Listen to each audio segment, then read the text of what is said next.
Hey, how's it going, everybody? My name is Jason, and this is Art of Creation Homestead. It is that time of year, one of Angela and I's favorite times of year, really. Wouldn't you think? Yeah, I'd say so. It's a lot of work, but it's apple canning time, alright? So today, we're going to show you how to make and can a delicious applesauce that you can use for fresh eating applesauce, or you can just use it in recipes, whatever you like to do with it. But it's good to have some applesauce canned. So, I don't really know what I'm doing here. I just follow Angela, and so I'm gonna turn it over to her, okay? Okay, this time of year, this is my best friend. This is an apple peeler. It does all the work for me. It peels, cores, and slices all at the same time.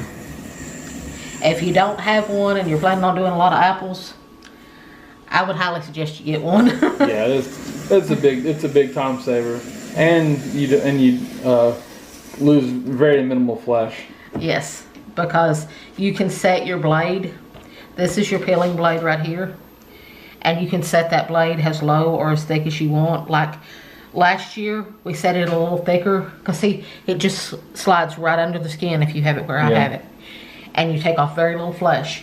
But if you're going to do like we did last year and make apple jelly from the peels, then you will want to set it so you get a little more flesh left on, so you can get better juice from it. Right. But this year we don't need any apple jelly, so some of the peels will just go to the chickens. Yep. Which they will enjoy. If we had pigs, they'd go to the pigs. Someday. No pigs on the half acre. Someday, people. Someday. Now, they're already sliced. See? They slice in spirals. Yep. My niece used to call them slinky apples because they look like a slinky. And so this is acidulated water, which means it's just water with lemon juice. This is a humongous bowl. You just put some water in it, put probably about 3 to 4 tablespoons of lemon juice. Preferably bottled lemon juice. You can use fresh, but bottled is more consistently acidic. So you really want to use bottled. You do that to keep your apples from turning brown, from oxidizing. Otherwise, you will end up with the funky colored applesauce. So I've got a half a bushel of apples to do this Gala. with. We're using Gala. Yes, we're using Gala for this. You can use anything that you like for applesauce. The reason I am using Gala is because Gala is or Gala, whichever you call it. That depends on the part of the country you live in. Pretty much. The reason I chose this apple is because it is a very sweet apple. So I will be using less sugar in the applesauce. If I use any at all. It depends on how sweet it tastes once it cooks down. But that's the reason I chose a sweeter apple. If you want a more sour applesauce, use a more sour apple. That's entirely up to you.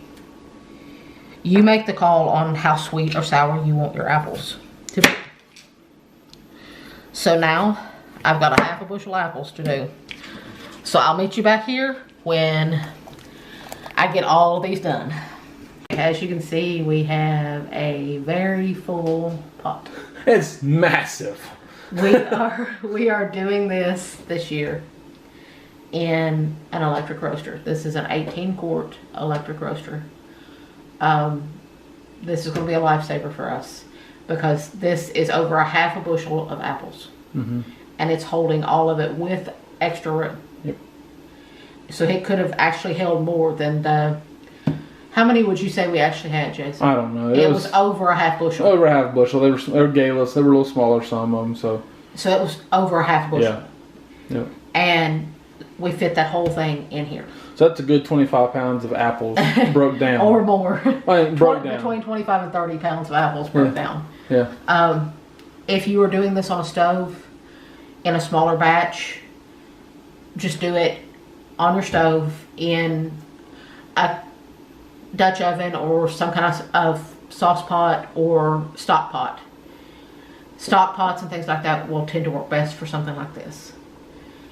Now, what you want to do, you want to add a half a cup of water for every 8 to 10 quarts of apples that you have. That also depends a lot on how juicy the apple is that you are working with. Because you do not want to water down the flavor a lot for your applesauce. The more water you add, the more watery the flavor is going to get. And the more watery your applesauce is going to get. Right. If you want a good applesauce, add a little less water and let natural juice come out. And these were very juicy. These are extremely juicy. Right. If you've ever worked with galas, then you know gala is extremely juicy. So for this whole amount here, I'm only adding 3/4 of a cup of water. Now, you know, I've already told you, I've put these in acidulated water. We strained all of that water off. You want to get rid of all that water. But they still have some lemon juice on them, so they're still good. They won't turn brown in this. Now, I'm going to turn the roaster on 400 to start out, and we'll see if it's cooking too fast and too hard, and if so, we'll turn it down. But on the stove, you will want to start it out on medium-high, and once it starts cooking real good, you'll want to knock it back to medium-low. Medium to medium-low. Medium-low? Medium-low, because they will scald easily. Yeah, you want even in this roaster, you will want to come and stir often, because they will scald easily. You do not want them scalding. Sure, that's very true. Because that will get, even if you don't see that they've scalded, the flavor of the scalding in your applesauce will be horrible. A burnt apple. Yes. One piece of burnt apple will go through your entire batch. Yes. It would. So you don't want that. Right, makes sense. So now we're going to put the lid on this, and we're going to let it cook, and I'll show you what it looks like when they're soft. Alright, we did turn this down to 350 once it started getting hot. Again, a similar scenario like you would on the stove, where Angela told you to start it out medium high and then turn it down once it gets cooking. And they've been cooking for a good while now. And where are you going to use a potato masher, you know, in a hand masher like this, to start breaking them down, and it's stirring, kind of scraping off the bottom too. As you can see, well, it's kind of broke down a lot right here from me mashing them in like this. So we're going to I'm stirring up and kind of smashing down, and that way get your sauce cooking a little bit more. It gets things breaking down a little bit more. It gets that juice out of there, and it's really going to expedite your process. Even though this is going to go into the blender here in a little bit to smooth it up, this is going to just expedite your process and get it going a little bit better. Okay. This has been cooking probably around 2 hours or so. Yeah. And as you can see, it's all breaking down really well. It's all real soft, and it's ready to go into the blender for the next phase. So now, how do you know when it's ready? You will take up the bigger apple pieces like this and just kind of mash them a little and see if they break really good. And if they break really good, then they're ready. Okay. Now, when I use that potato masher, if you don't have one, how is that okay? If you don't have a potato masher and you can't do that step, then you'll just have to let them cook a little longer, because they'll have to cook till they break down more on their own. Till all the pieces are really soft. Yes. Okay. Gotcha. Okay, we are now putting it in the blender in batches. Now, if you can do this either in a blender, or you can do it with an immersion blender straight in the pot. Either one will work just fine. If you do it in a blender, do not fill the blender canister all the way to the top, because remember, you are dealing with hot product here, and it can cause a semi-explosion of sorts. Explosion of apples. So you want to, like with this, you have a pour spout. You want to raise that up. If you don't have a pour spout, you want to keep it vented just a little bit, and maybe put a towel over top of it for safety, so that way if it does splash up, that it will not burn you. So now we are going to give it a couple of pulses. Now we're going to just put it on high and let it blend till it's smooth. Okay, now as you can see, it's nice and smooth now. And any wateriness that is in there will cook down when we put it on the stove and sweeten it, because that's the next step. So So now we'll pour it into a pot so that we can add the sugar and actually sweeten it. Because it is sweet. Because we used Gala's, it is nice and sweet. But we want it just a little bit sweeter. We're not going to put a ton of sugar in it, but we will put some in it. Now we've got it over here on the stove. It's all been pureed up, and see, it's beautiful. And you're probably thinking, that big roaster full just made that much? No, it made a lot more than this.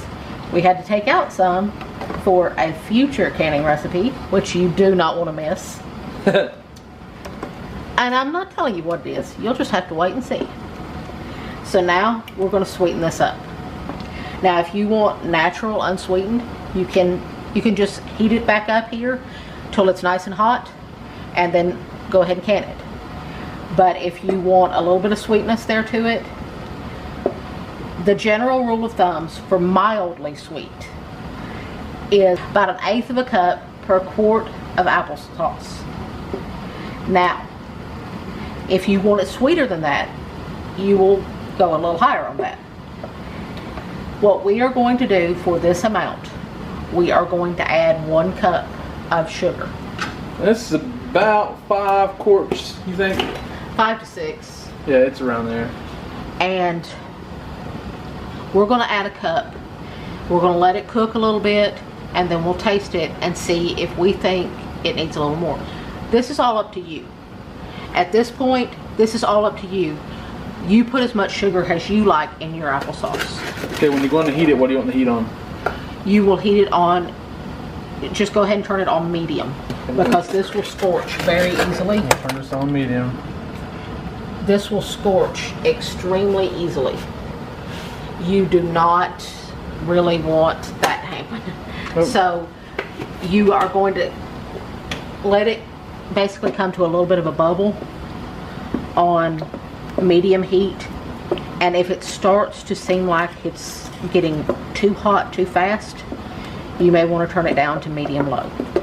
Okay, now we did add a little bit more sugar. We added about 3/4 of a cup more sugar because we do have a lot of applesauce here, and it's still mildly sweet. Yep. Now if you want yours sweeter than that, you will want to add more sugar. At this point, you can also, if you want cinnamon applesauce, you can also add some cinnamon at this point, but we're canning it plain. So now it's heated back up thoroughly to a nice bubble. Now we're going to start jarring it up. Isn't that beautiful? Nice. It's a very nice applesauce. Very smooth. You want to fill it up to a 1/2 inch headspace. You really don't want to go much over that because this is a thick product. So as you can see, I probably went a little too far. You gotta debubble it and see. And with applesauce, this step right here is extremely important. Yep. Because you tend to get a lot of bubbles with applesauce. Yep. As you can see there on the top, it's bringing all those bubbles to the top, and that's what you want this to do. You want it to bring all those bubbles to the top, and you don't want to splash it out on the side of your jar, because now I've got to clean that up definitely, because you don't want that on your jar. Nope. Because it will interrupt your seal. So as you can see, we are a little over, so we are going to pull a little bit of that out because you don't want it to be over, because this is already one of those products that could spew a little bit, so you really don't want to be over with this. So now we are going to wipe it down clean, especially if you had a little spill like I did. You want to be sure that you wipe it down really clean. You want it to be as clean as you can possibly get it. And see, now it's clean. Now we will put a lid on, and now we will put on our ring. Just finger tight. Don't wrench it down, just finger tight. Now we will put it into our canner. And this is the Ball electric water bath canner. But you can do it on a stovetop canner, or even just in a pot, a big pot on the stove. Now we're going to continue filling our jars, and I'll show you what's next. The last one going in for this batch. We've got another batch. we decided to go ahead and end it at 6 jars going in this batch. There'll probably be another 5 or 6 going in the next batch. Yeah. Now, because this is the Ball electric water bath canner, you want to put in the plate. But I've never mentioned this before, and I think I need to. See all these little tiny bubbles coming up, and those big bubbles just going bloop out of there? What you're seeing there is that is the air coming out of your jars. Yep. That is why it is super important to water bath process even your jams, your jellies, your pickles, your applesauce. It's super important to water bath process it because air is the enemy of home canned food. Yes, it is. If you trap air in that jar, if you don't let it water bath process, you are going to trap air in that jar. Botulism breeds on air. And botulism is completely invisible. It's not like you're going to see mold growing on top and know that there's botulism in there. No, botulism's invisible. You can't see it. So when you see that all those bubbles popping up, that's air coming out of your jar, and you want that to happen. Yeah, you do. So now you want to put your plate in if you're using a Ball electric water bath canner. If not, you will just put your lid on at this point on a stovetop canner. You will just put your lid on and wait till you start seeing bubbles come back up to the top, that it is starting to boil again. And then you will process for 20 minutes. And then you will turn off the heat, let it sit for 5 to 10 minutes. With something like this that is more apt to bubble over, you should probably let it sit for more like 10 minutes. Extra 5 minutes for quarts. And when you're processing, you want an extra 5 minutes for quarts. So if you're doing applesauce in quart jars, you want to process it for 25 minutes. Yep. Okay, now it's been 20 minutes and we've let it rest for 10. Now these, because they will have a tendency to spew, you want to pull them straight up and straight over. You want to be as steady-handed as you can because you don't want them to spew over on you. Because of the nature of the product, it will not allow them to seal very well if they spew too much. So you want to be really careful with this. You can dab that water off, or you can let it evaporate, or whatever your choice is, but you really want to be as steady-handed as you can with this. I know everything in you says to dump that water off, to turn it sideways and dump that water off, and I've actually seen people do that, but you really don't want to do that. No. Because product can go under that lid, which is not sealed. Mm-hmm. And then you will get a false seal if you get a seal at all. Now, what you want to do, what I do at this point, I should say, is I dab a little bit of the water off. You want to avoid pushing down on the popper, which is this little thing right here in the middle that you see sticking up, because that will give it a false seal. So you want to avoid touching that or pushing on it. If you touch it, just lightly brush it. And now you want to let these sit for 18 to 24 hours and they will just rest. Don't move them at that point. No. Just let them sit and rest for 18 to 24 hours. And then you are safe to store them away without the bands. Alright guys, that's it. We're going to finish taking care of those. We have some more applesauce to can. Alright, so it's a delicious applesauce. Tasty. We tasted it out of the pot just to make sure it's ready to go. Thank you guys so much for watching. We love you. God bless you and goodbye.